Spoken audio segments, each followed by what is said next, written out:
Hello and welcome back to Petite Wreath Petite. Today I'm showing you how to make an Advent wreath, a centerpiece for the Christmas time. If you are new to my channel, please hit the subscribe button. Let's start with going over the supplies. I have a little bit more laid out than I end up using, so I will only show you a close-up of the items I used. I used these little styrofoam ball picks in red and red berry picks in different red shades. Like some had some glitter and some were darker and lighter. Red glitter ribbon. Unfortunately, you cannot see how beautiful glittery that is. Candle holders, very important. And those bases can be used for pillar candles or the LED candles. I will show you how to prepare the base, but the idea is to put them into the grapevine base. For your greenery, you can use a lot of leftovers like I have in these Ziploc bags from other projects, little picks which I just had left over. I use them up in occasions like this, and also different picks like with the snowy cones, these lighter greens with some pine cones on it and different shapes and sizes, green tones. It just makes it very nice looking. And of course, our grapevine base, it's 14 inches. For tools, we will need the hot glue gun, a wire cutter and scissors, and also some floral wire. We will attach longer picks to the grapevine base. The first step when we want to work with a grapevine base is to prepare it. We are taking our wire cutters and cutting off all the excessive pieces. Sometimes we even find like dried leaves. You want to cut off all these pieces to make the wreath base look a little bit neater, but also to make sure that the hot glue sticks better to the base. We also need to prepare the greenery to have them in manageable pieces. This particular pick allowed me to pull it from the main stem and have like little picks. Other floral picks, you have to cut them down with the wire cutters.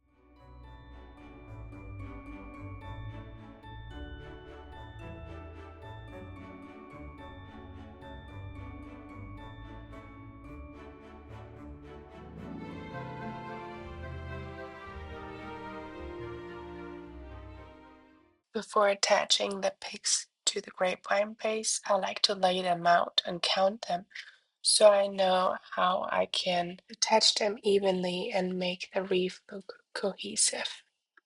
I started with attaching bigger greenery pieces. I had 5 total, but I counted it down to 4 to have that one spare piece. That spare piece can be used to fill up gaps later or not using it at all.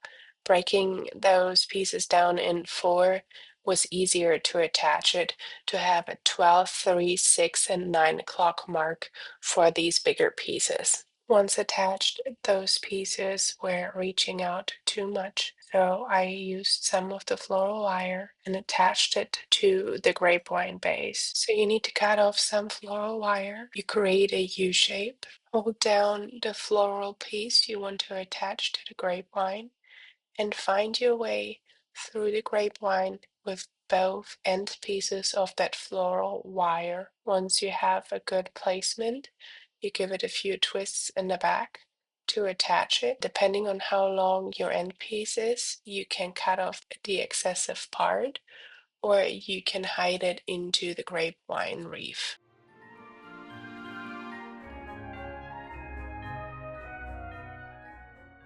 And now you continue using your greenery picks. Of the specific one, I also had 5, only used 4. Once I picked a number, I like to stick with it. Or if I have more, but it can be divided by the main number, that's fine too. For example, if I would have 8 picks of a different greenery, that's fine because I can use 2 picks in between those 4. So I always try to keep the main number for the wreath in the back of my mind.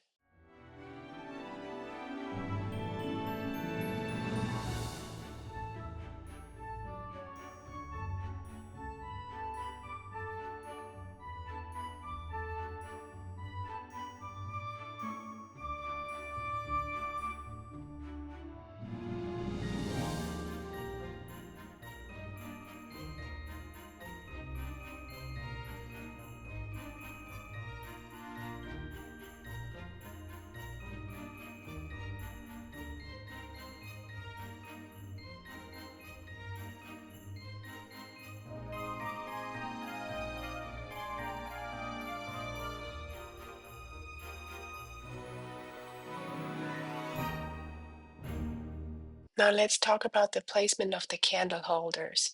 Traditionally, on an Advent wreath, the candle holders will be spaced evenly 12, 3, 6, and 9 o'clock. But since the greenery formed a little bit differently on that wreath, coming together on one side, and I only had 3 of the red picks, I decided to make it a little bit different. Now, I like to prepare the candle base because it's very slick metal. I like to put some jute cord around it, causes the base to stick better to the grapevine wreath. For this, I just put a dip of hot glue on the candle holder, and then I put the jute cord around it, and at the top, I put another dip of hot glue on it and attach the jute cord to it and cut off the excessive part. Hot glue will stick better to the jute cord instead of the candle base. The glue has also a better base in the grapevine than the metal stick. Now the prepared candle holders need to be put on the wreath. For this, I like to put the candle holders on the wreath first, so I'm sure about the placement, and then I just take them out piece by piece, put some hot glue on it, and push it into the grapevine wreath.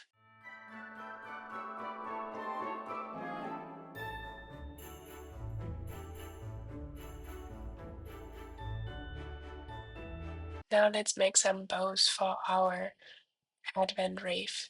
For that, you are cutting two 12-inch pieces. You can go higher if you want to. If you want to have a bigger bow, you can have 14 to 14 pieces or to 16 even, but you always need to go down 2 inches. So we have two 12, one 10-inch, and one what's 2.5 inches. The first 12-inch piece, that will be the tail, and we are cutting a ducktail into it.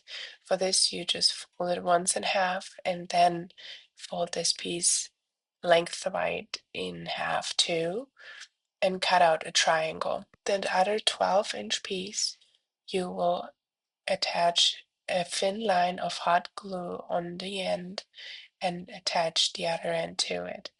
Be careful that you don't burn yourself with the hot glue, and repeat that step with the 10-inch piece. Just a thin line of hot glue and glue both ends together.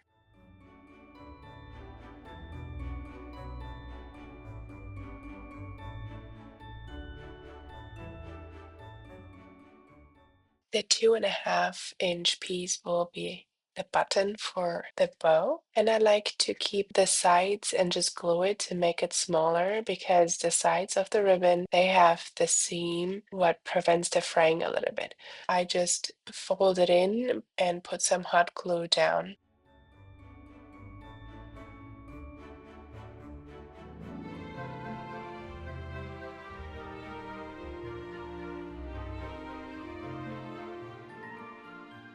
You also need the pipe cleaner.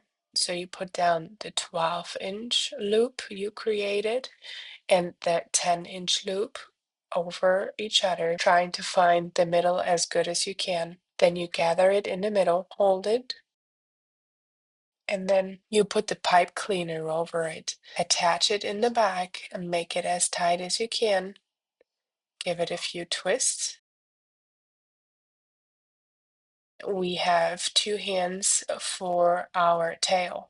We are finding the middle, just pushing the thumb through and creating a V shape.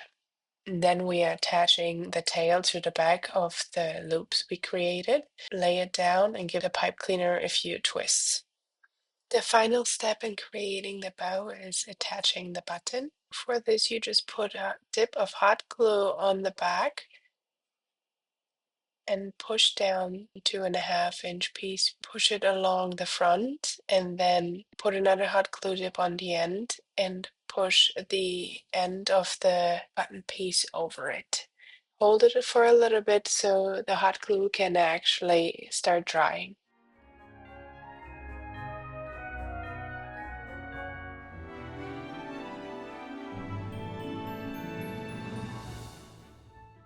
Once we made all the bows, we want to attach them to the wreath, having the bow facing the outside of the wreath and around the candle base.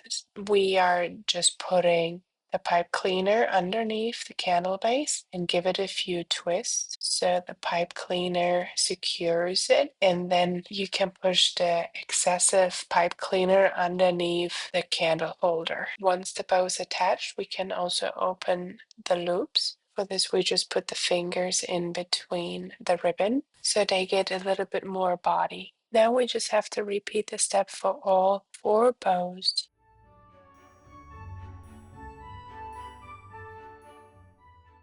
Now it's time to prepare the front of the wreath. I would refer to front because my idea was that the candles are more in the back and the front has some more decoration like these red styrofoam balls. I put 2 balls closer to each other and the third one a little bit more to the side. A couple of these berry picks. They are very pretty. They're like very glittery and they are matching the bows very well.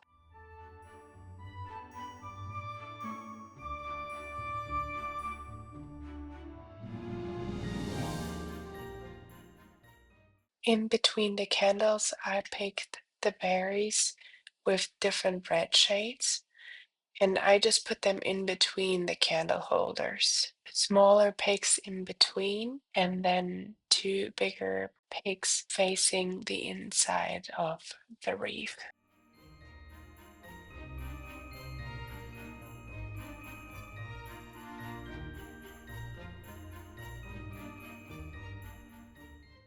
At the beginning of the video, I had different berries laid out, also these white ones, and I tried different sizes, but none of them worked.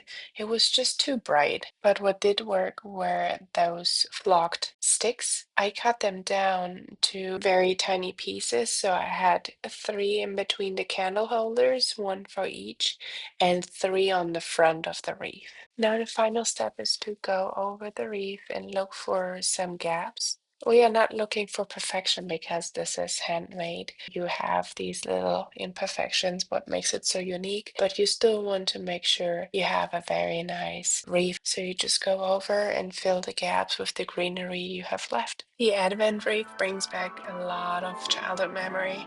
As kids, we have been so excited about lighting up a candle every Sunday. It just brought us closer to Christmas. So the tradition stays alive in my household as an adult. I hope you enjoyed this tutorial as much as I loved sharing it with you. You can purchase this and other wreaths on my website. I will leave a link in the description box below. Thank you so much for watching. I see you next time. Bye.